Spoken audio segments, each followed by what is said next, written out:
Assalamualaikum warahmatullahi wabarakatuh. Kami dari kelompok 1 akan mempresentasikan hasil kerja kelompok kami, Praktikum Technopreneurship. Kelompok 1, nama anggota yang pertama Ade Ruli Safitri, yang kedua Dina Ayunina, yang ketiga Adek Nur Saputri, dan yang keempat Dewi Arumsari. Bab 1, Produk Inovatif.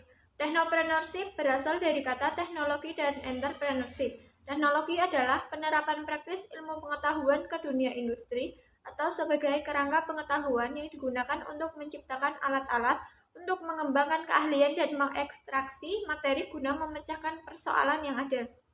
Entrepreneurship adalah orang yang menciptakan bisnis atau usaha dengan keberanian menanggung resiko dan ketidakpastian untuk mencapai keuntungan dan pertumbuhan dengan cara mengidentifikasi peluang yang ada. Technopreneurship adalah mengoptimalkan potensi teknologi yang dimiliki sebagai basis pengembangan bisnis yang dijalankan. Inovasi dan kreativitas sangat mendominasi untuk menghasilkan produk yang unggulan sebagai dasar pembangunan ekonomi bangsa berbasis pengetahuan atau knowledge-based economy. Produk yang dibuat kelompok 1 merupakan sabun organik. Gambar tersebut merupakan gambar sebagai contoh.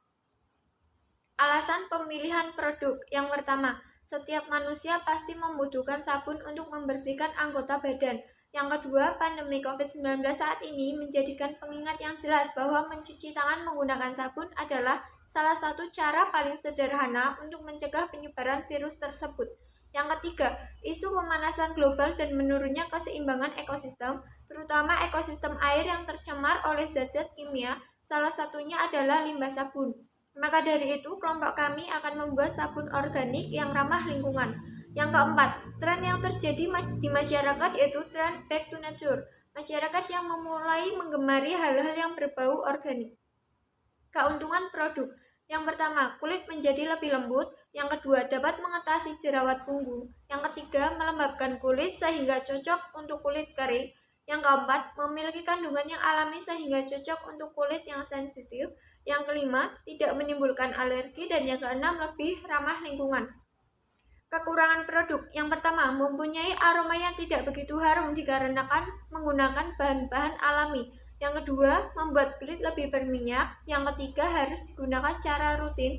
Yang keempat, proses produksinya yang lama. Yang kelima, harga produk yang relatif lebih mahal. Inovasi dan kreativitas maupun pemanfaatan teknologi. Dalam proses pembuatan sabun ini, yang digunakan merupakan tenaga manusia, dikarenakan proses pembuatannya secara alami sehingga tidak memerlukan teknologi seperti mesin. Bab 2. Analisa studi kelayakan produk. Yang pertama, what the problem?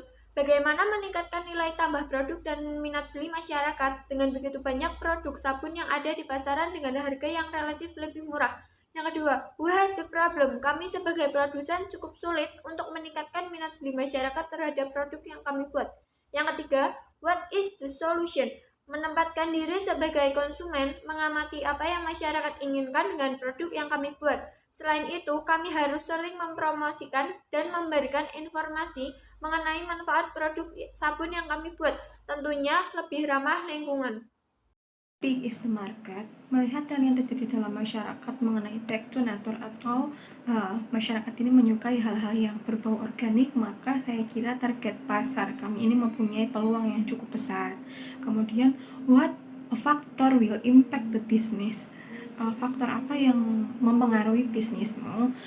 Kemudian faktor yang berpengaruh selain produk kita memiliki kelebihan, kemudian masyarakat yang memilih produk kita ini akhirnya sadar bahwa kita juga mendukung membaiknya ekosistem air yang sudah tercemar di lingkungan kita, atau istilahnya itu kita mengurangi polusi air. Kemudian, why do people choose you? Ya, karena produk kita memiliki banyak kelebihan. Kemudian karena masyarakat ini terdorong untuk membeli kemudian menggunakan produk yang kita buat, maka otomatis masyarakat juga mendukung membaiknya ekosistem air yang ada di lingkungan masyarakat. You sell the product. Bagaimana kita menjual produk kita? Ya dengan memanfaatkan teknologi yang ada ya.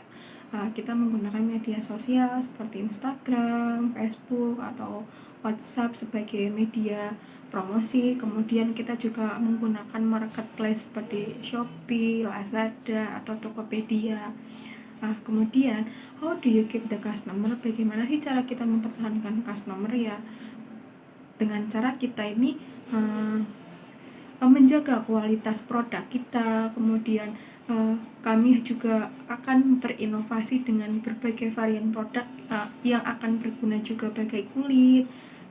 Kemudian kita juga sering akan melakukan promosi untuk menarik konsumen juga. How can you increase your revenue? Bagaimana cara kita meningkatkan pendapatan ya, dengan cara kita menetapkan target setiap bulan. Otomatis dari penetapan target yang kita buat, maka akan menjaga stabilitas daripada penjualan produk tersebut. Kemudian how can you manage your cost? Bagaimana cara kita mengatur keuangan? Mulanya kita mempunyai atau membuat rencana anggaran biaya untuk mengetahui bagaimana atau berapa biaya yang akan kita keluarkan untuk memproduksi produk yang kita buat. Kemudian dari sumber dana yang ada, kita akan memperinci juga bagaimana pemasukan dan bagaimana pengeluaran dari sumber dana yang kita buat ini untuk kita tuangkan ke dalam laporan keuangan agar lebih terkontrol juga. What is core your product? Apa sih sumber daya inti dari produk kita ya? Bahan baku yang berkualitas, kemudian packaging yang unik, kemudian bentuk yang lucu, kemudian juga proses produksi yang higienis. Lalu how do you develop your team? Bagaimana sih cara kita mengembangkan tim? Ya dengan cara memberikan pelatihan, misalnya untuk inovator, untuk memperdalam apa sih bahan-bahan organik yang sekiranya nanti bermanfaat untuk kulit. Kemudian untuk bagian produksi, bagaimana sih cara standarisasi untuk memproduksi sebuah produk.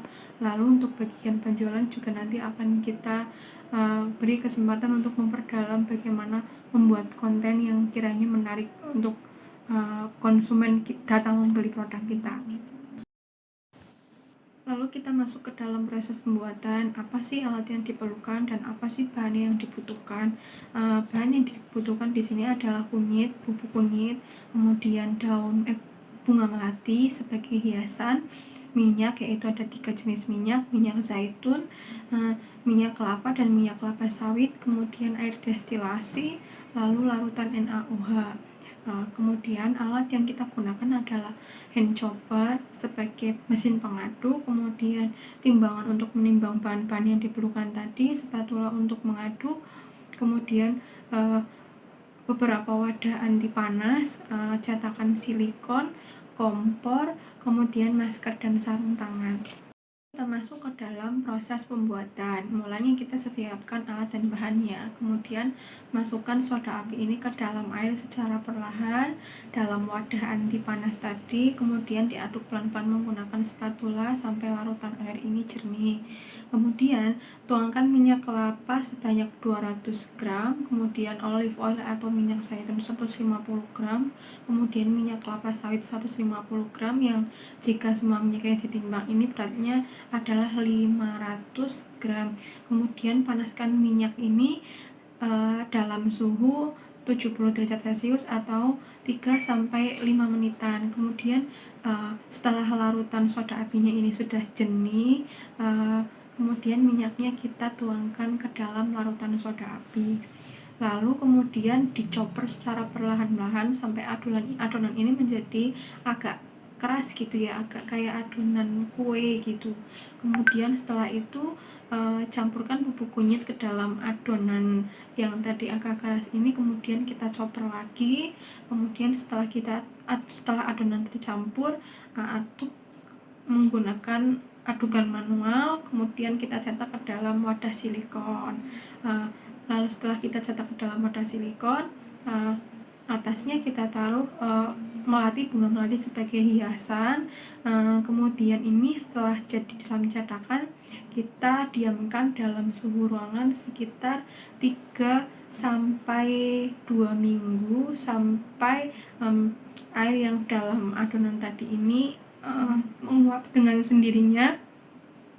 Kemudian setelah kering setelah 2-3 minggu, bisa kita packing atau bisa kita masuk ke dalam proses pengemasan dan siap kita jual.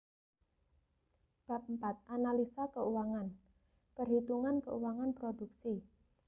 Biaya bahan baku terdiri dari kunyit 250 gram, biaya Rp12.000 kali 2, total Rp24.000, kembang melati Rp10.000, air destilas 600 ml, Rp3.000 kali 3, total Rp15.000, soda api 250 gram, biaya Rp15.000 kali 4, total Rp60.000, minyak kelapa 1 liter, biaya Rp35.000 kali 3, total Rp105.000, minyak sawit Rp24.000 kali 3, total Rp72.000, minyak zaitun 500 ml, biaya Rp50.000 kali 3, total Rp150.000.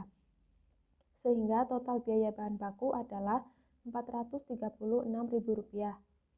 Biaya penolong terdiri dari ekstrak kulit jeruk, biaya Rp25.000 kali 3, total Rp75.000, ekstrak serai Rp20.000 kali 3, total Rp60.000, charcoal Rp35.000 kali 3, total Rp105.000.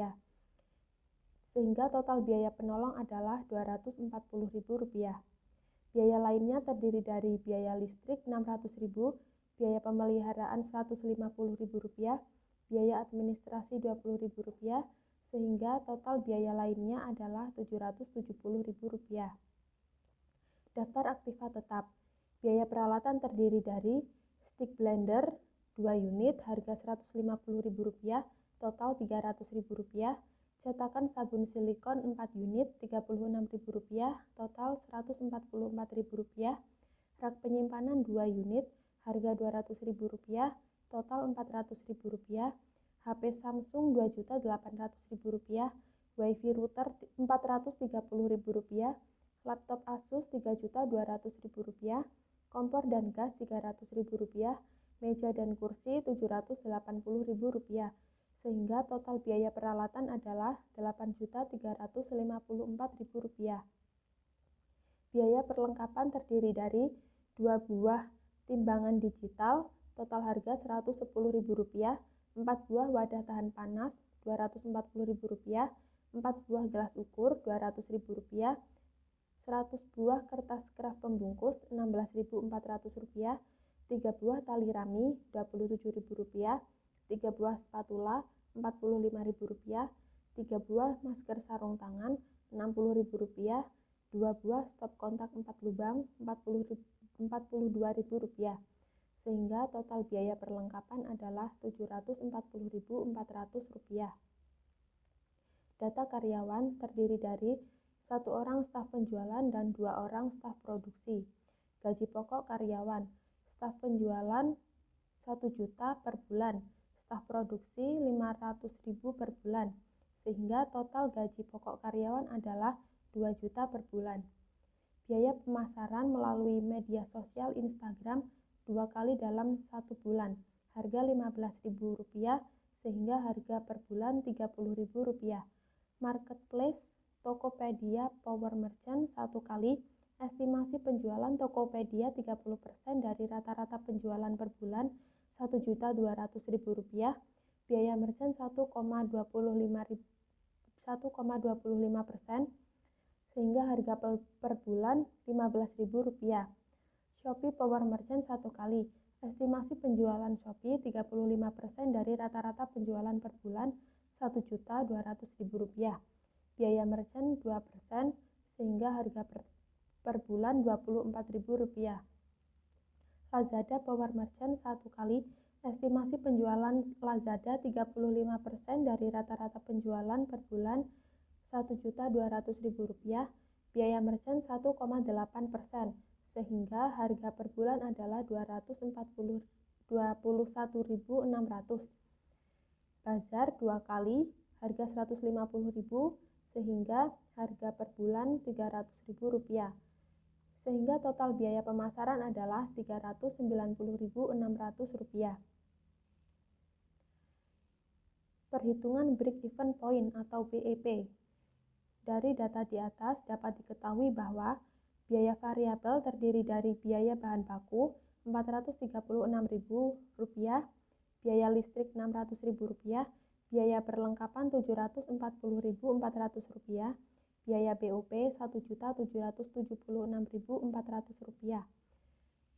Biaya tetap terdiri dari biaya tenaga kerja Rp2 juta, biaya pemasaran Rp390.600, biaya administrasi Rp20.000, biaya pemeliharaan Rp150.000, total biaya tetap adalah Rp2.560.600.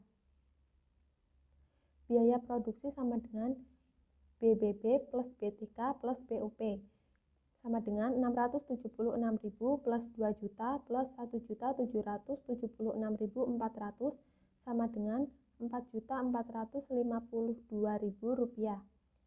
Biaya total sama dengan biaya produksi plus biaya pemasaran plus biaya administrasi sama dengan Rp4.452.000 plus Rp390.600 plus Rp20.000 sama dengan Rp4.863.000. Biaya per unit sama dengan Rp4.863.000 dibagi 120 unit sama dengan Rp40.525. Markup atau laba yang dikehendaki sama dengan 20% dari aktiva yang digunakan sama dengan 20% kali Rp9.094.400 sama dengan Rp1.818.880. Presentase markup sama dengan Rp1.818.880 dibagi Rp4.863.000 dikali 100% sama dengan 37,40%. Markup per unit sama dengan 37,40% kali 40.525 sama dengan 14.994,25. Harga jual per unit sama dengan Rp40.525 ditambah Rp14.994,25 sama dengan Rp55.519,25 atau Rp55.500. Kapasitas produksi 120 unit, harga jual per unit adalah Rp55.500. Total penjualan sama dengan 120 unit kali Rp55.500 sama dengan Rp6.660.000. Biaya tetap per unit sama dengan Rp2.560.600 bagi 120 unit sama dengan Rp21.338. Biaya variabel per unit sama dengan Rp1.776.400 bagi 120 unit sama dengan Rp14.803. BEP dalam unit sama dengan Rp2.560.600 dibagi Rp55.500 dikurangi Rp21.338 sama dengan Rp2.560.600 bagi 34.162 sama dengan 74,95 atau 75. BEP dalam rupiah sama dengan Rp2.560.600 bagi 1 dikurangi Rp21.338 bagi 55.500 sama dengan Rp2.560.600 dibagi 1 dikurangi 0,384 sama dengan Rp2.560.600 dibagi 0,616 sama dengan Rp4.156.818. Bab 5. Produk jadi. Produk ini merupakan sabun organik yang terbuat dari bahan alami antara lain kunyit, teh, kulit jeruk, dan bahan organik lainnya. Produk ini memiliki banyak manfaat. Salah satunya yaitu melembabkan kulit dan menyehatkan kulit karena terbuat dari bahan-bahan alami. Bab 6. Pemasaran. Sistem pemasaran. 1. Target pasar berdasarkan segmentasi pasar menurut Kotler dan Armstrong. Segmentasi pasar adalah membagi pasar ke dalam kelompok-kelompok kecil dengan kebutuhan, karakteristik, atau perilaku yang berbeda yang mungkin memerlukan strategi pemasaran terpisah atau campuran. Maka kami membagi kelompok-kelompok tersebut yaitu A. Segmentasi geografis. Segmentasi ini membagi kelompok pasar berdasarkan wilayah-wilayah tertentu, misalnya negara, provinsi, kota, dan lain-lain. Berdasarkan segmentasi ini, kami ingin menjangkau wilayah penjualan di seluruh wilayah Indonesia karena kami mengedepankan pemasaran online agar masyarakat dapat menjangkau luas produk. Segmentasi demografis membagi pasar menjadi kelompok-kelompok berdasarkan variabel usia, jenis kelamin, ukuran keluarga, siklus hidup keluarga, pendapatan, pendidikan, ras, agama, generasi, dan kebangsaan. Berdasarkan segmentasi tersebut, maka kami mengelompokkan produk kami berdasarkan usia. Usia yang menjadi target pasar dari segmentasi ini adalah usia dari 18 hingga 40 tahun atau dalam rentang usia remaja hingga dewasa, di mana minat beli masyarakat pada umur ini tergolong tinggi. Pendapatan. Fokus segmentasi dari produk yang kami pasarkan adalah berada pada pendapatan menengah ke atas. Jenis kelamin. Segmentasi produk kami semua jenis kelamin, baik wanita dan pria, akan tetapi walaupun begitu minat beli wanita menjadi fokus utama bagi kami. Segmentasi psikografis. Segmentasi psikografis membagi pasar menjadi kelompok-kelompok yang berbeda berdasarkan kelas sosial, gaya hidup, dan karakteristik kepribadian. Dua segmentasi tersebut, maka fokus segmentasi dari produk yang kita jual adalah kelas sosial. Fokus segmentasi kami adalah masyarakat dengan kelas sosial menengah ke atas, gaya hidup dan kepribadian. Beberapa orang pasti memiliki gaya hidup dan kepribadian tertentu, maka pada segmentasi ini kami berfokus pada masyarakat yang peduli dengan lingkungan, kesehatan, dan orang yang gemar berinteraksi dengan media sosial. Segmentasi tingkah laku. Segmentasi ini membagi pasar dalam kelompok berbeda berdasarkan pengetahuan, sikap, penggunaan, dan reaksinya yang ditimbulkan produk. Maka fokus kami pada segmentasi ini adalah manfaat yang dicari. Segmentasi pasar yang kami fokuskan di sini adalah masyarakat yang mencari sabun dengan manfaat lebih, contohnya yang melembabkan kulit, baik untuk kulit sensitif atau kulit kering. Sabun yang tidak menimbulkan dampak negatif bagi lingkungan. 2. Strategi pemasaran.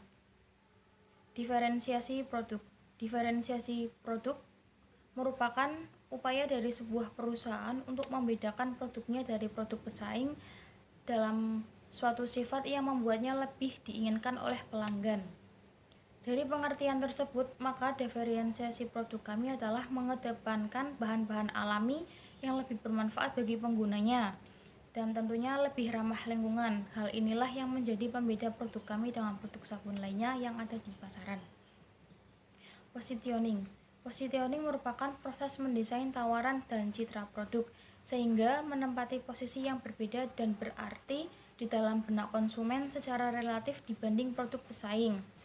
Maka kami memposisikan produk yang kami buat sebagai good brand image, di mana kami menggunakan bahan utama organik dan tidak berdampak buruk terhadap lingkungan. Strategi promosi. Berbagai jenis komunikasi yang akan kami gunakan untuk menyampaikan manfaat, kelebihan, dan membujuk pelanggan untuk membeli produk yang kami buat diantaranya adalah A. Strategi promosi offline. 1. Periklanan. Bentuk presentasi dengan outline yang menarik akan kita tuangkan dalam bentuk poster, iklan surat kabar, radio, majalah, dan pamflet ke tempat-tempat yang strategis. Personal selling. Presentasi lisan akan kami lakukan guna memberitahu manfaat kelebihan dengan komunikasi yang baik sehingga dapat memikat pembeli. 3. Promosi penjualan. Memasarkan produk yang kami buat dengan cara memajang produk kami di tempat khusus sehingga konsumen mudah untuk melihatnya dan tertarik untuk membeli. 4. Word of mouth. Kualitas produk dan kualitas pelayanan akan kami jaga sehingga akan membuat konsumen merasa puas. Jika konsumen puas, maka akan berdampak baik terhadap produk sehingga akan semakin banyak yang mengenal produk kami. Strategi promosi online. 1. Media sosial. Media sosial ini akan kami gunakan sebagai sarana untuk menunjang komunikasi dengan pelanggan dan sebagai media untuk menyampaikan promosi dan informasi kegunaan produk. Media sosial yang akan kami gunakan adalah WhatsApp, Facebook, Instagram, dan Twitter. 2. Marketplace. Dalam era modern ini, kami juga akan memanfaatkan marketplace sebagai media jual beli secara online yang tentunya jangkauannya lebih besar dan luas, seperti Shopee, Tokopedia, Lazada, dan lain-lain. Sasaran produk sabun organik yaitu untuk seluruh kalangan masyarakat, baik remaja hingga orang tua. Bab 7. Analisa survei pasar kelayakan produk.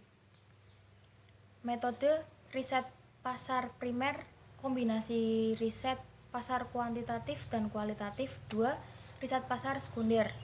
Cara analisa: kelompok fokus, wawancara satu persatu, peneliti etnografis, member publik, dan sumber komersial. Terima kasih, mungkin itu saja yang dapat kelompok kami sampaikan. Apabila ada salah kata atau kurang berkenan, mohon maaf yang sebesar-besarnya. Wassalamualaikum warahmatullahi wabarakatuh.